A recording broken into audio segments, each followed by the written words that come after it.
اعوذ باللہ من الشیطان الرجیم بسم اللہ الرحمن الرحیم وَلَوْ أَنَّ أَهْلَ الْقُرَىٰ آمَنُوا وَاتَّقَوْا، اور اگر یہ بستیوں والے ایمان لاتے اور تقوی کی روش اختیار کرتے لَفَتَحْنَا عَلَيْهِمْ بَرَكَاتٍ مِّنَ السَّمَاءِ وَالْأَرْضِ، ہم ان پر کھول دیتے آسمانوں اور زمین کی برکتوں کے خزانے، وَلَٰكِن كَذَّبُوا فَأَخَذْنَاهُمْ، لیکن انہوں نے تکذیب کی، جھٹلایا تو ہم نے ان کو پکڑا، بِمَا كَانُوا يَكْسِبُونَ، ان کے کرتوتوں کی پاداش میں۔ أَفَأَمِنَ أَهْلُ الْقُرْآنِ أَن يَأْتِيَهُم بَأْسُنَا بَيَاتًا وَهُمْ نَائِمُونَ، یہ سورہ مبارکہ کی شروع کی آیات یاد ہوگا کہ بالکل اسی طرح کی تھی۔ تو کیا یہ بستیوں والے اب جو یہ بستیوں میں آباد ہیں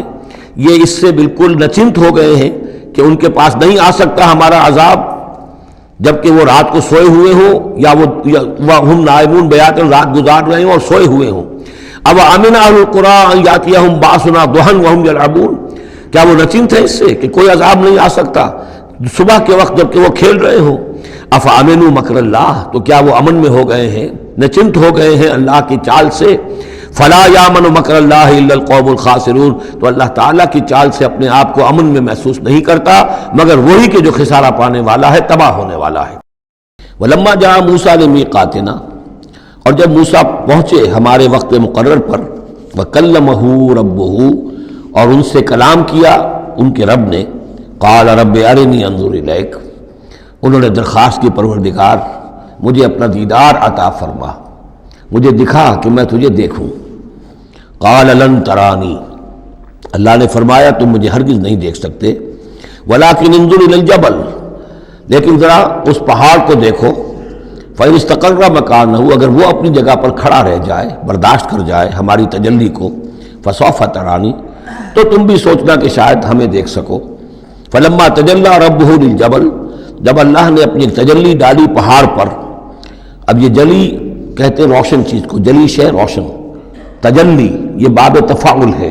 کسی شے کا خود روشن ہو جانا، تو اللہ تعالیٰ کی یہ ذات کی تجلی ہے کہ جو پہاڑ پر ڈالی گئی، جعلہ دکن، جس سے کہ وہ پہاڑ جو ہے وہ بالکل ریزہ ریزہ ہو گیا، وخر موسیٰ صاعقہ، اور حضرت موسیٰ علیہ السلام بھی تجلی باری تعالیٰ کے اس بالواسطہ مشاہدے کے نتیجے میں بھی وہ بے ہوش ہو کر گر پڑے۔ فلما افاقہ، جب انہیں افاقہ ہوا، ہوش میں آئے، قال سبحانک، اب انہوں نے کہا اے اللہ تو پاک ہے، تبت الیک، میں تیری جناب میں توبہ کرتا ہوں کہ میں نے جسارت کی تھی، میں نے جو ہے اپنی حیثیت سے بڑھ کر تجھ سے سوال کر لیا تھا، وانا اول المومنین، اور میں پہلا ہی ہوں ایمان لانے والا، بغیر دیکھے تجھے ماننے والا ہوں۔ قال یا موسیٰ انی اصطفیتک علی الناس برسالاتی، اللہ نے فرمایا موسیٰ میں نے تمہیں چن لیا ہے لوگوں پر، تمام انسانوں میں سے تمہیں چنا ہے، پسند کیا ہے اپنے پیغام کے لیے، رسالات کے لیے، وبکلامی، اور اپنے کلام کے لیے۔ یہ ایک خاص مقام ہے، امتیازی مقام ہے حضرت موسیٰ کا،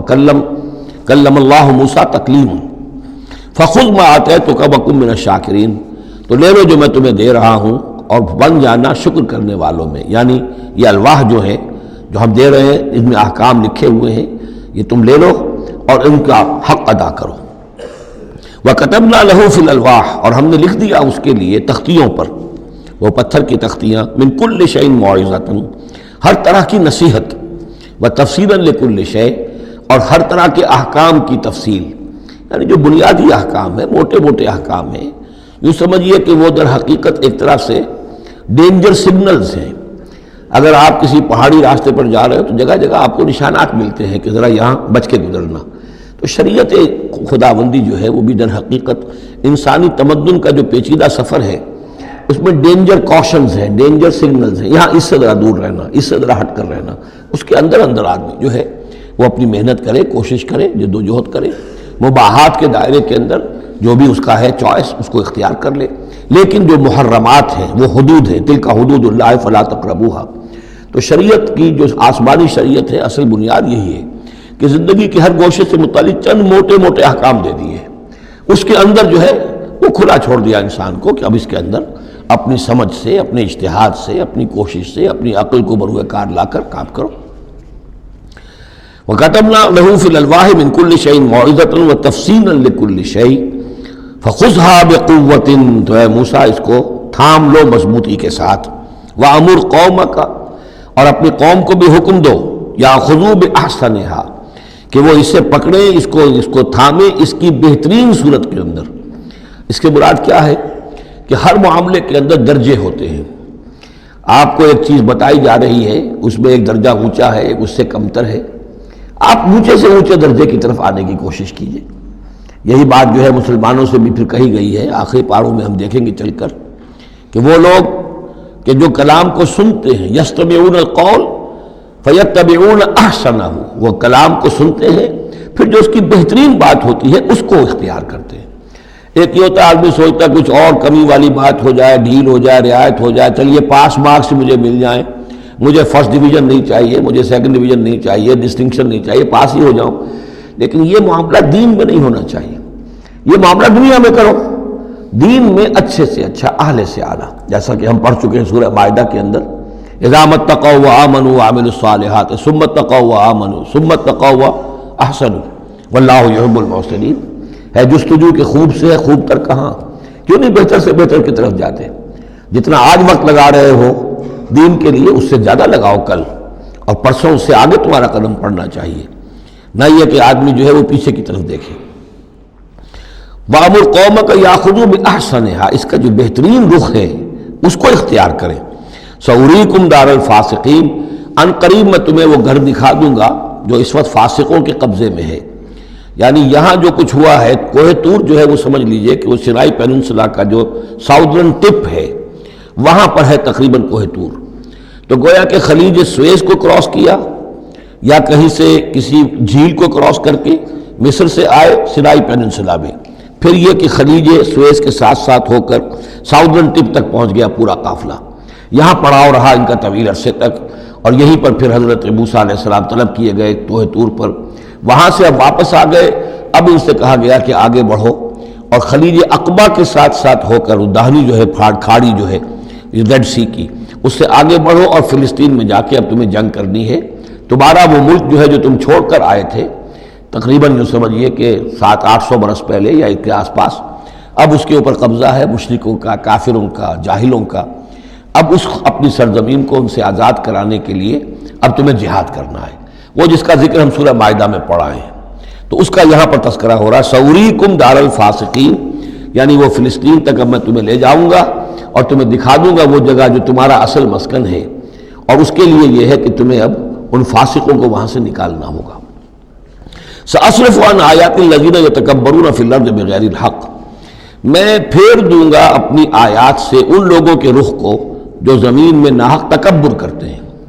یعنی یہ خود اللہ تعالیٰ فرما رہے ہیں جن کے اندر تکبر ہے میں خود ان کا رخ پھیر دیتا ہوں، وہ ہماری آیات کو دیکھتے ہی نہیں، سمجھتے ہی نہیں، اس لیے کہ تکبر ہے۔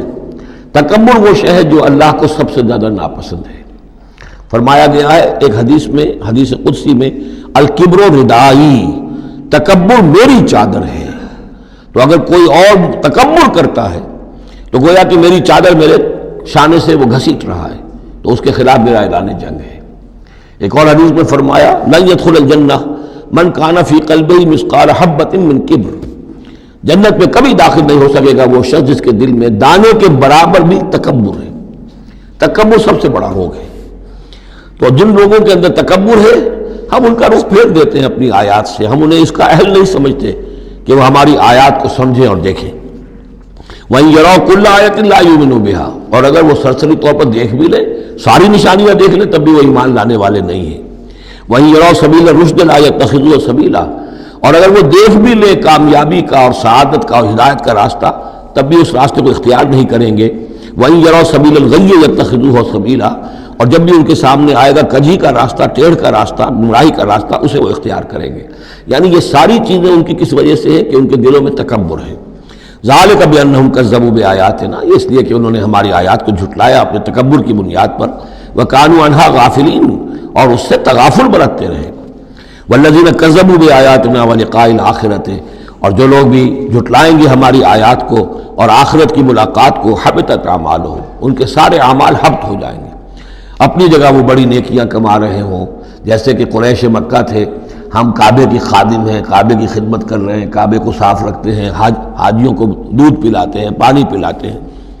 ان کے سارے عمل حق اکارت ہو جائیں گے۔ هل یجزون الا ما كانوا يعملون، اور ان کو نہیں دیا جائے گا بدلے میں مگر وہی کچھ جو وہ کرتے تھے۔ الذین یتبعون الرسول النبی الامی الذی یجدونہ مکتوبا عندہم فی التوراۃ والانجیل، جو اتباع کریں گے ہمارے امی نبی کی، جس کا کوئی رسول بنا کر بھیجا جائے گا، رسول نبی امی کا اتباع کریں گے، جسے وہ پائیں گے الذی یجدونہ، جسے پائیں گے لکھا ہوا مکتوباً عندہم، ان کے پاس، اپنے پاس، فی التوراۃ والانجیل، کہ وہ ان کے پاس اس کی پیشن گوئیاں، اس کے حالات، اس کی علامات تورات اور انجیل دونوں میں ہوں گی۔ تو جو لوگ ان کا اتباع کریں گے، نبی امی محمد الرسول اللہ صلی اللہ علیہ وسلم امیین میں سے اٹھائے گئے، اور آپ واقعتاً اس قوم میں سے تھے جس کے پاس کوئی کتاب نہیں تھی، کوئی شریعت نہیں تھی، ویسے بھی آپ نے دنیاوی اعتبار سے کوئی تعلیم حاصل نہیں کی، دنیاوی معیار کے اعتبار سے لکھنا پڑھنا آپ نہیں جانتے تھے، تو امی تھے۔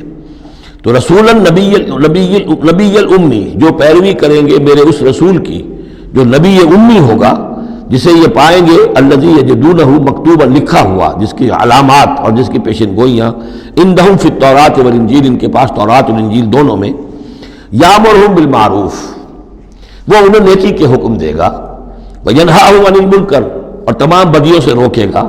ویحل لہم الطیبات، اور ان کے لیے تمام حلال چیزیں، پاک چیزیں حلال کر دے گا۔ یعنی جو ہم پڑھ چکے ہیں، کچھ چیزیں تھیں کہ جو بنی اسرائیل پر ان کی شرارتوں کی وجہ سے بھی حرام کر دی گئی تھی، یہ تمام بندشیں اٹھا دے گا، تمام پاکیزہ چیزوں کو ان کے لیے حلال کرے گا۔ وَيُحَرِّمُ عَلَيْهِمُ الْخَبَائِثَ، اور جتنی خبیث ناپاک چیزیں ہیں انہیں حرام قرار دے گا۔ وَيَضَعُ عَنْهُمْ إِصْرَهُمْ وَالْأَغْلَالَ الَّتِي كَانَتْ عَلَيْهِمْ، اور ان سے اتار دے گا، دور کر دے گا، انہیں نجات دے گا ان کے بوجھوں سے اور ان کی ان توقوں سے کہ جو ان کے اوپر پڑے ہوئے ہوں گے۔ یعنی مختلف رسوم اور رواج، ان کے توق جو لوگ باندھ لیتے ہیں اپنے گلوں کے اندر، چاؤ میں کچھ لوگ دولت والے جو ہیں وہ نئی نئی رسمیں ایجاد کرتے ہیں، نئے نئے تہوار ایجاد کرتے ہیں، نئی جو ہیں، اور تقریبات کا چرچا ہو جاتا ہے۔ غریبوں کے لیے پھر ان کو پورا کرنا پڑتا ہے،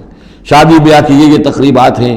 اب جن کے پاس حرام کی دولت کے انبار جمع ہیں، ان کے لیے تو اپنی دولت مندی کے اظہار کا موقع ہے، کیسے پتہ چلے گا ہم دولت مند ہیں؟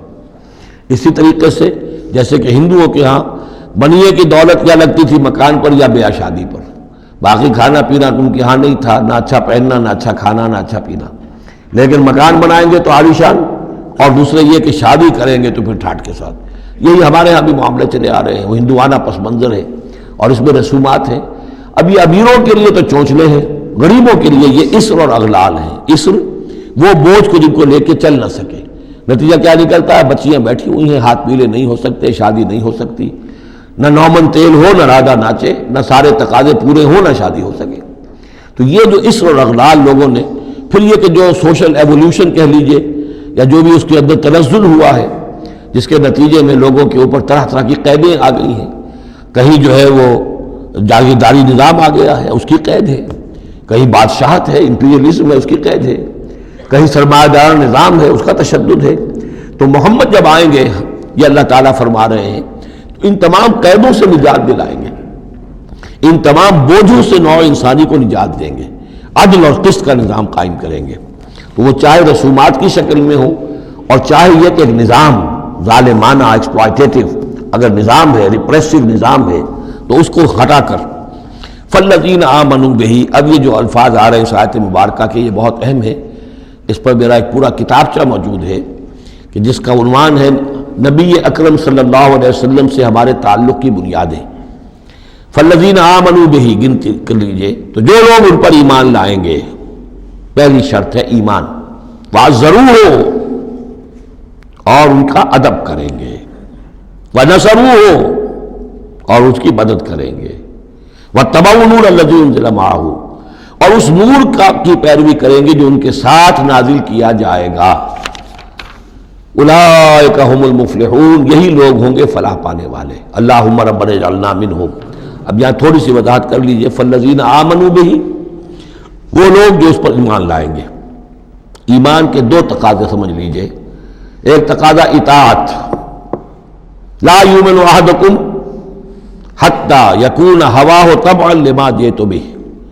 تم میں سے کسی شخص کا مجھ پر ایمان نہیں ہے جب تک کہ اس کی خواہش نفس تابع نہ ہو جائے اس کے جو میں لے کر آیا ہوں، جو احکام میں لے کر آیا ہوں۔ تم اگر جب ایمان رکھتے ہو کہ میں اللہ کی طرف سے لے کر آیا ہوں تو تمہیں حکم ماننا ہے۔ لا یؤمن احدکم حتی یکون ہواہ طبعا لما جئت بہ، دوسرا تقاضا لا یؤمن احدکم حتی اکون احب الیہ من والدہ وولدہ والناس اجمعین، تم میں سے کوئی شخص مومن نہیں ہو سکتا جب تک کہ میں اسے محبوب تر نہ ہو جاؤں، اپنے باپ سے بھی، بیٹے سے بھی، تمام انسانوں سے۔ تو ایک غائب درجے میں اتباع اور اطاعت، اور دوسرے غائب درجے میں محبت محمد رسول اللہ صلی اللہ علیہ وسلم کی، یہ ایمان کے تقاضے ہیں۔ اب اس کا نتیجہ خود بخود نکلے گا، پھر آپ کی تعظیم ہوگی، عظمت ہوگی، آپ کا نام جہاں سنیں گے، درود آپ پڑھیں گے، یہ ساری چیزیں جو ہیں، اور یہ کہ جہاں آپ کا کوئی قول آپ کو سنایا جائے فوراً زبان بند ہو جانی چاہیے۔ پھر یہ نہیں کہ اپنی عقل جو ہے آدمی لڑا رہا ہے، ہاں اس کی تحقیق ہو سکتی ہے کہ واقعتاً یہ حضور نے فرمایا یا نہیں فرمایا، یہ حدیث ضعیف ہے، مضبوط ہے، کیسی ہے، لیکن اس وقت خاموش ہونا ضروری ہے۔ جب کسی نے کہا یہ حدیث ہے، ہو سکتا ہے کہ حدیث صحیح ہو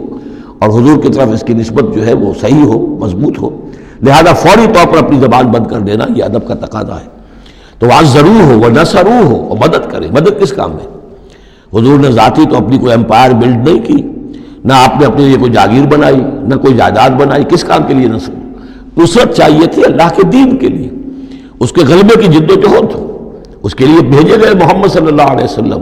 هو الذی ارسل رسولہ بالہدی ودین الحق لیظہرہ علی الدین کلہ، اور اس کے لیے پکار ہے من انصاری اللہ، یہ میرا فرض منصبی ہے،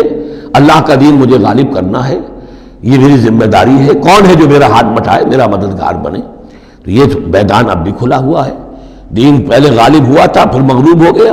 اور اب تو مغلوب ہے۔ پوری دنیا میں کہیں بھی ہم ایک انچ زمین نہیں دکھا سکتے جہاں کہہ سکے دنیا سے، نوع انسانی سے، کہ اور دیکھو یہاں یہ اصل دین موجود ہے بتمام و کمال۔ تو وہ مشن جو ہے محمد رسول اللہ صلی اللہ علیہ وسلم کا، وہ اب بھی زندہ ہے، لہذا اس کی مدد کرنی ہے۔ وَاتَّبَعُوا النُّورَ الَّذِي أُنزِلَ مَعَهُ، اور اس مشن کی تکمیل میں جو راستہ ہے، جو طریقہ اللہ نے بتایا ہے، وہ اس قرآن کے ذریعے سے ہے۔ تذکیر قرآن سے، تبلیغ قرآن کی، انذار قرآن سے، تبشیر قرآن سے، تعلیم قرآن کی، یتلو علیہم آیاتہ ویعلمہم الکتاب والحکمۃ ویزکیہم، اس کے ذریعے سے لوگوں کو کھینچو، لوگوں کو نکالو گندگیوں میں سے اور اندھیروں میں سے،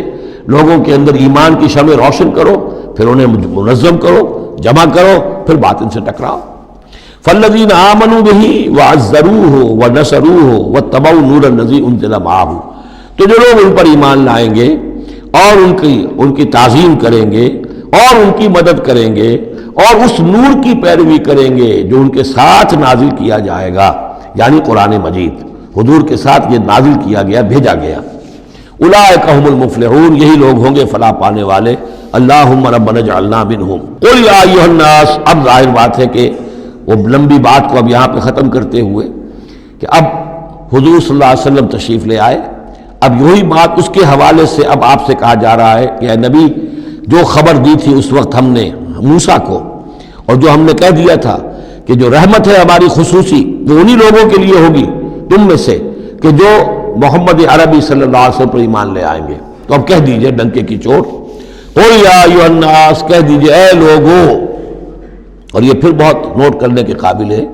کہ ہم نے اب تک جتنے رسولوں کا تذکرہ سنا ہے، پڑھا ہے سورہ اعراف میں، وہ یا قوم یا قوم یا قوم، اے میری قوم کے لوگوں۔ لیکن محمد رسول اللہ کی امتیازی شان یہ ہے کہ یہ قوم کی طرف مبعوث نہیں ہوئے، صرف پوری نوع انسانی کی طرف۔ جیسے سورہ بقرہ کے 30 رکوع کی پہلی آیت میں نے حوالہ دیا تھا، یا ایھا الناس اعبدوا ربکم الذی خلقکم والذین من قبلکم لعلکم تتقون۔ تو یہ آفاقی رسالت ہے، عالمی رسالت ہے، انسانی سطح پر ہے۔ قل یا ایھا الناس انی رسول اللہ الیکم جمیعا، میں اللہ کا رسول ہوں تمہاری طرف، سب کی طرف۔ الذی لہ ملک السماوات والارض، یہ بات 5 مرتبہ قرآن میں کہی گئی ہے مختلف الفاظ میں کہ حضور کی بعثت پوری نوع انسانی کے لیے ہے، جس میں سب سے نمایاں آیت وہ ہے وما ارسلناک الا کافۃ للناس بشیرا ونذیرا، ہم نے نہیں بھیجا ہے محمد آپ کو مگر پوری نوع انسانی کے لیے بشیر اور نذیر بنا کر۔ باقی یہ کہ اور مختلف اسالیب میں 4 مرتبہ اور یہ بات آئی ہے کہ آپ کی بعثت جو ہے کسی خاص قوم، کسی خاص ملک، کسی خاص رنگ اور نسل کے لوگوں، کسی خاص قبیلے کی طرف نہیں ہے، بلکہ پوری نوع انسانی کی طرف ہے۔ قل یا ایھا الناس انی رسول اللہ الیکم جمیعا الذی لہ ملک السماوات والارض، میں اس اللہ کا رسول ہوں جس کے لیے آسمان اور زمین کی بادشاہی ہے۔ لا الہ الا ہوا، اس کے سوا کوئی معبود نہیں۔ یحیی و یمیت، وہی زندہ رکھتا ہے اور وہی موت وارد کرتا ہے۔ فآمنوا باللہ، تو ایمان لاؤ اللہ پر، ورسولہ النبی الامی الذی، اور اس کے اس رسول پر جو نبی امی ہے، اور جو یؤمن باللہ وکلماتہ، جو ایمان رکھتا ہے اللہ پر اور اس کے کلام پر، اس کے کلمات پر، اس کی باتوں پر، واتبعوہ، اور اس کی پیروی کرو، لعلکم تہتدون، تاکہ تم ہدایت پاؤ۔ یہ گویا کہ اعلان عام ہوا محمد رسول اللہ صلی اللہ علیہ وسلم کا، کہ وہ جو بات اللہ تعالیٰ نے حضرت موسیٰ سے کہی تھی، یہ اس کے مطابق میری بعثت ہوئی ہے۔ اور اب گویا کہ جیسا کہ میں نے آپ کو بتایا تھا، یہ تمہید ہے، تیاری ہو رہی ہے، چونکہ مدینے کی طرف سفر کرنا ہے۔ یہ صورت پہلے نازل ہو گئی ہے تاکہ وہ ذہن تیار ہو جائے اس کے لیے کہ اب یہود کے 3 بڑے بڑے قبیلے وہاں پر آباد ہیں، ان سے براہ راست اب سابقہ پیش آئے گا۔ ابھی تک براہ راست خطاب یہود سے نہیں ہوا، یا بنی اسرائیل سے کوئی خطاب نہیں، گفتگو ہو رہی ہے محمد رسول اللہ سے، یا اہل مکہ سے، یا حضور کی وساطت سے مسلمانوں سے۔ لیکن یہ کہ وہ باتیں ساری وہ آ رہی ہیں کہ جن کا اب محل جو ہے واضح ہو جائے گا ہجرت کے بعد۔ وَاسْأَلْهُمْ عَنِ الْقَرْيَةِ الَّتِي كَانَتْ حَاضِرَةَ الْبَحْرِ، اور ذرا ان سے سوال کیجئے اس بستی کے بارے میں کہ جو ساحل سمندر پر تھی، حاضرۃ البحر، سمندر کے کنارے پر تھی۔ یہ اب اصحاب سبت کا واقعہ آ رہا ہے۔ اذ یعدون، اور عام طور پر خیال یہ کہ جو ایلات کی بندرگاہ ہے یہاں پر یہ واقعہ ہوا تھا، اب بھی وہ ایلات کی بندرگاہ ہے۔ 1967 میں جو جنگ ہوئی تھی عرب اور اسرائیل جنگ، اس میں اصل میں اسی ایلات کی بندرگاہ کا گھیراؤ کر لیا تھا صدر ناصر صاحب نے، بلاکیڈ آف دی ایلات پورٹ، اور اس کے نتیجے میں پھر بڑا زبردست جو ہے حملہ کیا اچانک جو ہے اسرائیل نے، اور یہ کہ صحرائے سینا بھی مصر سے ہتھیا لیا تھا، گولان ہائٹس جو ہے وہ سیریا سے اس نے فتح کر لیے، اور پورا مغربی کنارہ جو اردن کا جو ہے اتنا بڑا علاقہ، زرخیز ترین علاقہ جو ہے فلسطین کا، وہ اردن سے اس نے ہتھیا لیا تھا، جس میں سے صرف سینائی پیننسولا بھی واپس کیا گیا ہے۔ اور یہ جو مغربی کنارے پر ان کی کوئی ایک آٹونومس سی چھوٹی سی ریاست قائم کرنے کی کوششیں ہو رہی ہیں، باقی یہ کہ گولان ہائٹس پر ابھی کوئی معاملہ نہیں ہوا۔ تو وہیں پر اسی ایلات بندرگاہ پر یہ واقعہ ہوا ہے، وہیں پر یہ کوئی قوم مچھیروں کی آباد تھی۔ وَاسْأَلْهُمْ عَنِ الْقَرْيَةِ الَّتِي كَانَتْ حَاضِرَةَ الْبَحْرِ، وہ سمندر کے کنارے آباد تھی۔ اِذْ يَعْدُونَ فِي السَّبْتِ، جبکہ وہ سبت کے قانون میں حد سے تجاوز کرنے لگے۔ اِذْ تَأْتِيهِمْ حِيتَانُهُمْ يَوْمَ صَبْتِهِمْ شُرَّعًا، جبکہ آتی تھی ان کی مچھلیاں ان کے پاس یوم صبتہم، جس دن کہ ان کا سبت ہوتا تھا، شُرَّعًا، شُرَّع جیسے کہ نیزا کو چلاتا ہے، یعنی یہ کہ کبھی اگر آپ نے کماڑی میں کھڑے ہو کر دیکھا ہو تو کبھی کبھی ایسا ہوتا ہے کہ کوئی مچھلی جو ہے وہ چھلانگ مار کے اوپر آتی ہے پھر اندر چلی جاتی ہے۔ اب ظاہر بات ہے کہ یہ اٹکیلیاں کرتی تھی مچھلیاں، اللہ تعالیٰ نے سکس سینس دے رکھی ہے، حیوانات کو بھی ہے، انہیں پتہ چل گیا تھا ہفتے کا ایک دن ایسا ہے کہ ہمیں کوئی ہاتھ نہیں لگاتا۔ اب وہ آ رہی ہیں، اٹکیلیاں کر رہی ہیں، چھلانگیں لگا رہی ہیں، یہ کھڑے ہوئے ہاتھ بندھے ہوئے ہیں، اس لیے کہ سبت ہے، ہفتے کا دن ہے، پکڑ تو نہیں سکتے۔ تو شرعاً آتے تھے جسے نیزے چل رہے ہوں۔ وہ یوم لا یثبتون لا یاتیہم، جس دن سبت نہیں ہوتا تھا یعنی باقی 6 دن وہ دور کہیں گہرے پانی میں چلی جاتی تھی، اور گہرے پانی میں جا کے مچھلیوں کا پکڑنا جو ہے اس وقت تک تو انسان کے پاس آلات نہیں تھے۔ کذالک نبلوہم بما کانوا یفسقون، اس طرح ہم نے انہیں آزمایا تھا، ایک بڑی آزمائش میں ڈال دیا کہ دیکھیں یہ کتنے ثابت قدم رہتے ہیں، شریعت کے حکم پر قائم رہتے ہیں اور فاقہ برداشت کر لیتے ہیں، یا یہ کہ شریعت کے ساتھ کوئی استہزاء کرتے ہیں، تمسخر کرتے ہیں۔ وَإِذْ قَالَتْ أُمَّةٌ مِّنْهُمْ، یہاں بھی نوٹ کر لیجئے کہ جیسے وہاں معاملہ ہوا 3 حصوں میں یہ قوم تقسیم ہو گئی۔ ایک حصہ وہ تھا کہ جس نے اس گناہ میں حصہ نہیں لیا اور وہ منع بھی کرتا رہا کہ مت کرو، دیکھو نہیں منکر کا فریضہ سر انجام دیتا رہا، یہ اللہ تعالیٰ کا۔ وہ کرتے کیا تھے؟ ہفتے کے روز گئے، گڑھے کھودے اور سمندر کا پانی اس میں لے آئے ساحل کے ساتھ گڑھے کھود کر، تو اس کے ساتھ مچھلیاں بھی آ گئیں، واپسی کا راستہ کر دیا بند، مچھلی کو ہاتھ نہیں لگایا، ہفتے کو اتوار کو جا کے مچھلی پکڑ لی، تو فائدہ کیا ہوا؟